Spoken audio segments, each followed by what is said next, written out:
Hi everyone, this is Peter here. I hope you're having an amazing day. Today I'm gonna compare the Raynox DCR-250 with the newly released NiSi 49mm close-up lens, which has slightly higher magnification with +9 diopters. I've already compared the Raynox DCR-250 with the NiSi 58mm close-up lens several months ago, so feel free to check out that video as well if you're interested. I used to use the Raynox DCR-250 primarily on my old Canon 80D with the Canon EF 100mm macro lens, and I actually used to stack it with the NiSi 58mm close-up lens just to boost the magnification even further, and I was really happy with the results. I have several vlogs where you could check out what kind of image quality you can expect. I've been using the NiSi 49mm close-up lens on my Canon R7 with the Laowa 90mm ultra macro lens, which has a maximum magnification of 2x, and mainly because of the camera body, the image quality has been significantly higher. Let's briefly look at what's included in these close-up lens kits now. You can see that the NiSi has a fancier hard case pouch with high quality zippers, whereas the Raynox DCR-250 comes in a very basic plastic box. Both of them come with protective plastic caps, but the Raynox has a really neat universal snap-on mount, which makes it pretty versatile and also compatible with filter thread sizes between 52 and 67mm. The NiSi 49mm close-up lens comes with two adapter rings, a 62 and a 67mm one. The build quality is pretty decent for both, but I would give a slight edge to the NiSi because of the brushed aluminum construction without the use of any plastic. It just feels a little bit nicer. Alright, about the test now, this is gonna be pretty simple. I'll be taking images of 3 organic subjects that I picked up at the local nature reserve, a stone that kinda looks like an ancient arrowhead, a semi-disintegrated dried eucalyptus leaf, and a piece of wood with some interesting textures. I'll be taking images on my Canon R7, and the lens will be the Laowa 90mm ultra macro lens, which is excellent optically and has a maximum magnification ratio of 2:1. For lighting, I'll be using my usual setup in the field, the Canon EX2 RT speedlight with a diffuser and a reflector kit. I will leave links to the products in the description. With each subject, I will be taking 3 images, one without the close-up lens attached at the maximum magnification. Then I will attach the Raynox DCR-250 and then the NiSi 49mm and take images at the maximum magnifications as well. And that will account for 9 images in total, but I will also be taking 2 extra images for one particular series where I will be turning the focusing ring all the way towards infinity with the close-up lenses still attached, just to see how the magnification ratio and also the working distance, minimum focusing distances are affected. Our primary focus or objective is going to be just to compare the overall image quality, look at the color reproduction and sharpness in these images, and basically just do a bit of pixel peeping and ascertain whether these close-up lenses cause any color cast or color fringing, for example. I won't edit any of these images. I might slightly adjust the exposure in post, but that's about it. Let's get on with this test now. The first image I took was just with the Laowa 90mm at 2x magnification. The shutter speed varied between the subsequent shots, but the ISO was always the base ISO of 100, and I shot everything at an aperture of f11. Then for the second shot, I attached the Raynox DCR-250 with the snap-on mount. You can already see how the working distance and the minimum focusing distance were shortened. For the third image, I attached the NiSi 49mm close-up lens and placed the lid of my Play-Doh as a guide on top of the stool, just to ensure that the framing was similar.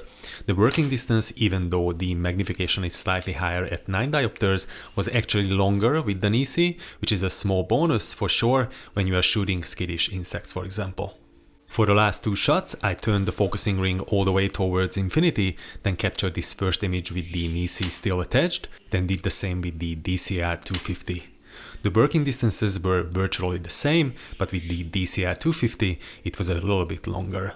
After our first subject, I repeated the process with the stone and then with the dry eucalyptus leaf as well. Let's have a closer look at the shots that we captured and compare them in Photoshop. Here's our first series. The image on the left was taken at 2x magnification. The Laowa 90mm, as I said before, is an amazing lens, and due to its apochromatic design, there are no signs of chromatic aberration whatsoever, and the sharpness is excellent. The image in the middle was captured with the DCR-250 attached, and the one on the right was with the NiSi 49mm. Even though the color temperatures are the same, the Raynox to me has produced slightly warmer tones, and I prefer the NiSi here. Both of them are really sharp. Where the focus was, I tried to focus on these fine filaments in the center. The extra diopter produced increased magnification as expected, but nothing significant. These next two images were taken with the focusing ring turned all the way towards infinity, as I wanted to see what kind of latitude these setups allow when we don't want to use them at the maximum magnification. Here, the increased magnification is much more apparent with the NiSi 49mm close-up lens, and the minimum focusing distance was slightly shorter as well.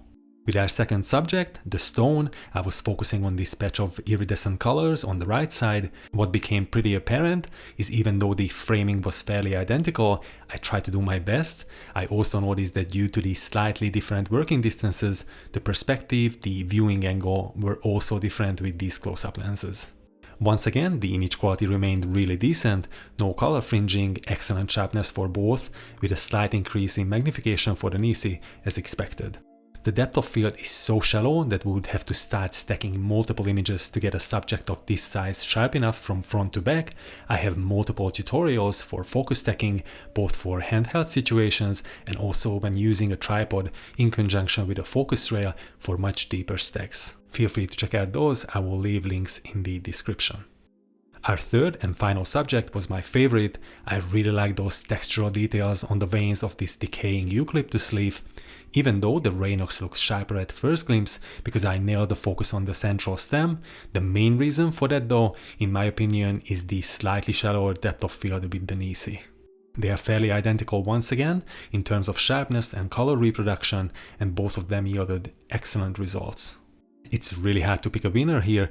Both of them are really good as a budget option to increase magnification of either a kit lens or a dedicated macro lens such as the Laowa 90mm that I used here. The build quality, as I mentioned before, is a bit higher with the NiSi, but the snap-on mount is a really cool feature that makes the DCR-250 a very useful, versatile tool in the field.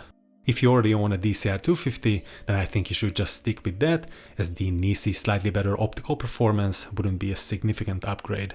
Overall, you can't go wrong with either of these, and I can highly recommend both.